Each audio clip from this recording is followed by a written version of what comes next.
పేరు నగీనా, వయసు 31 నెలలు, 2.5 నెలల గర్భవతి కూడా. ధర అక్షరాల ₹1,00,00,000. ఒక గుర్రానికి ₹1,00,00,000 ఎందుకని అనుకుంటున్నారా? అయితే నగీనా కథ తెలుసుకోవాల్సిందే. పంజాబ్లోని బఠిండాకు చెందిన గోరాభాయ్ ఎంతో ప్రేమగా ఈ గుర్రాన్ని పెంచుతున్నాడు.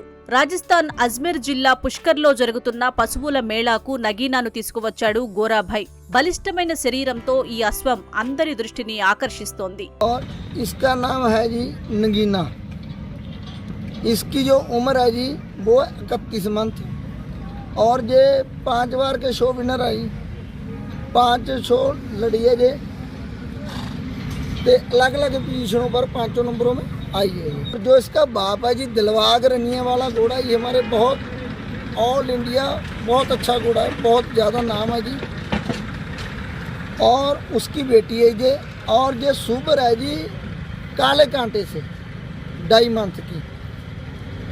और इसकी जो हाइट की बात करिए तो 63.5 प्लस इसकी हाइट है जी। నగీనాను గోరాభాయ్ ఎంతో శ్రద్ధగా చూసుకుంటాడు. రోజు 3 సార్లు బలవర్ధక ఆహారాన్ని అందిస్తాడు.